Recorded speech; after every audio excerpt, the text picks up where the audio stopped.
জুবিনে নিজৰ কথা অলপ কৈছে সাগৰৰ কথা কৈছিলে সেইটো আচৰিত বাৰু সেইটো মানে মোৰ কাৰণেও বৰ অভাৱনীয় আছিল যে কেনেকৈ মানে এই বিষয়বোৰ কিয়নো পাতিছিলোঁ এনেকুৱা লাগে কিয়নো ওলাইছিল যে তেওঁ কিশোৰ কুমাৰ চাৰ্লি চেপলিন এইসকলৰ দৰে তেওঁ বিভিন্ন দিশত তেওঁ বিকশিত হ'ব খোজে অকল গায়ক হিচাপে ছবিটো আঁকিব নোৱাৰে গতিকে কৈছে যে মই অকল এজন গায়ক হিচাপে পৰিচিত হ'ব নিবিচাৰোঁ গতিকে মোৰ যিটো বহুমুখী এজন মানুহ হিচাপে পৰিচয় এইখিনিয়ে মই তাৰ পৰা বুজিছোঁ কথাখিনি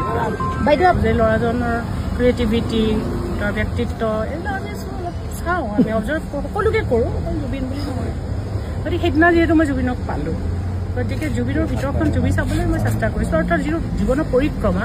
সেই পৰিক্ৰমাটো মই ধৰি ৰাখিব চেষ্টা কৰিছোঁ সেইকাৰণে পইণ্টবোৰ পাৰ হৈ গৈ মই পৰলৈ যাব চেষ্টা কৰি আছোঁ আপুনি আজি আৰু এটা খুব ডাঙৰ কথা কৈছে যে আপুনি যদি গম পালেহেঁতেন আপুনি তেওঁক যাব নিদিলেহেঁতেন এগৰাকী মাতৃ হিচাপে মই নিশ্চয় মই যদি গম পালোহেঁতেন আৰু মোৰ যদি বাধা দিব পৰা মোৰ অধিকাৰ বা মোৰ শক্তি থাকিলেহেঁতেন মই ডেফিনেটলি বাধা দিলোহেঁতেন তেনেকুৱা অৱস্থাত তেওঁক লৈ যাব নালাগিছিল আপুনি বহুত গভীৰলৈ যাব বিচাৰিছিলে সাক্ষাৎকাৰটোক কিমান দূৰলৈকে গ'ল বুলি ভাবে কিমান গভীৰলৈ আপুনি জুবিন গাৰ্গক পালে বুলি ভাবে শেষত কেইটামান কথাই কৈছিল মাত্ৰ কেইটামান কথাই কৈছিল সেইখিনিয়েতো তেওঁ বহুত গভীৰ মানুহ এজনকেই প্ৰকাশ কৰিছে আৰু তাৰ একচুৱেলি অকল মোকেই কৈছে এইটো নহয় আপুনি তেওঁৰ ইণ্টাৰভিউবোৰ চাব বেলেগ বেলেগ ইণ্টাৰভিউ মাজে মাজে তেওঁ বহুত গভীৰ কথা কৈ গৈছে জুবিন গাৰ্গৰ মানে আপুনি ইণ্টাৰভিউটো লৈ থাকোঁতে ক'ৰবাত অনুভৱ কৰিছিল যে নেকি তেওঁ মৃত্যুৰ কথাও ক'বলৈ লৈছে বুলি নাই লগা কাৰণ জুবিনে খুব উৎসাহেৰে চিনেমাখনৰ কথা কৈছিল